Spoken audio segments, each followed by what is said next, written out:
नमस्कार। कानपुर में क्रिसमस के त्योहार को लेकर क्रिश्चियन समुदाय सहित अन्य लोगों में बड़ा ही उत्साह देखा गया। इस दौरान कानपुर के विभिन्न ऐतिहासिक और प्रसिद्ध चर्चों सहित कानपुर के पेंटेकोस्टल चर्च खलासी लाइन में भी क्रिसमस के त्योहार को बड़े उत्साह और धूमधाम से मनाया गया, जहां विशेष प्रार्थना सभाएं, झांकियां और कैरल गायन और सांस्कृतिक कार्यक्रम आयोजित हुए, जिसमें स्थानीय लोगों और दूर दूर से आए श्रद्धालुओं ने प्रभु यीशु मसीह के जन्मोत्सव में भाग लिया और शहर की शांति व समृद्धि की कामना भी की गई। कार्यक्रम में विभिन्न स्कूलों के बच्चों ने रंग बिरंगे परिधानों में प्रभु यीशु मसीह के जन्म पर आधारित झांकियां प्रस्तुत की, जिन्हें देखकर उपस्थित लोग भाव विभोर हो गए।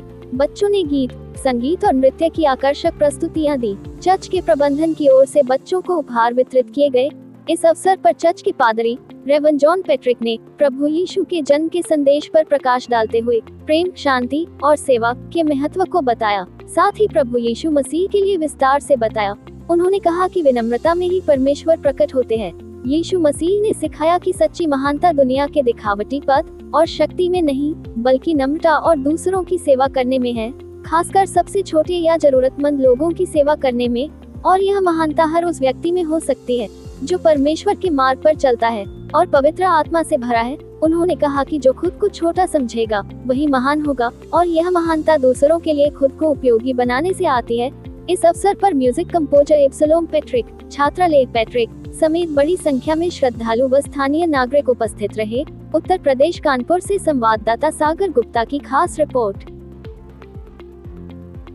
जॉन पैट्रिक, और ये कानपुर पेंटेकोस्टल चर्च और ये 10/429 खलासी लाइन में स्थित है, और ये बहुत पुराना चर्च। मैं यहाँ पर बचपन से, मेरे फादर थे, मैं हूँ, और हम लोग इस जो ओकेजन है इसमें हम लोग सही बात को दर्शाते हैं दर्शकों को, कि कोई ऐसी बात हमारे यहाँ न हो जो गलत हो, क्योंकि जो बर्थडे प्रभु यीशु मसीह का है वो बर्थडे सेलिब्रेट करने की बात सारी दुनिया करती है, लेकिन वो बर्थडे नहीं है।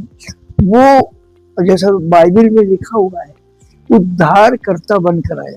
हमारा यीशु उद्धार करता बन के आया, और उसने इस दुनिया में 30 साल अपने माँ बाप के अंडर में रहकर उनकी सेवा करी, उनके साथ रहा, और 3.5 साल की मिनिस्ट्री उनकी टोटल फुल रही, जिसमें उन्होंने धर्म का प्रचार किया और उद्धार की बातें बताई। 3.5 साल बाद उन्हीं के एक शादी में उनको पकड़वा कर उस समय के राजा जो थे उनके सम्मुख रख के लोगों को गलत उभार के उनको सलीब पर बलिदान होने के लिए इल्जाम लगा कर डाला, लेकिन उन्होंने उनके लिए भी दुआ करी। और जब वो सलीब पर थे और लोग उन्हें वहां पर बुरा भला बोल रहे थे, मार भी रहे थे, उन्होंने कहा, Father, forgive them, they do not know what they are doing।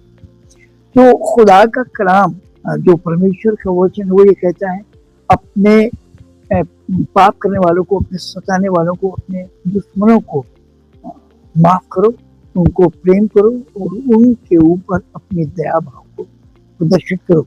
तो हमारे यीशु मसीह के जो एम थे वो ये थे कि शांति और आनंद का प्रचार करें, उद्धार का प्रचार करें, और जितने पाप में फंसे हुए लोग, जो पापी हैं, उनको मोक्ष दिलाने के लिए, उद्धार देने के लिए। इससे पहले कोई था नहीं जो पापियों का उद्धार करें। जो भी ईश्वर भगवान आए या जो लोग भी आए, उन्होंने पापियों का संहार किया, लेकिन हमारे प्रभु यीशु मसीह ने पापियों को प्यार किया और उनको पाप से मुक्त कराया, उनका संहार नहीं किया, अपना बलिदान दे दिया उनकी जगहों पर, और उन्हें मोक्ष दिया। ये मेन बात है।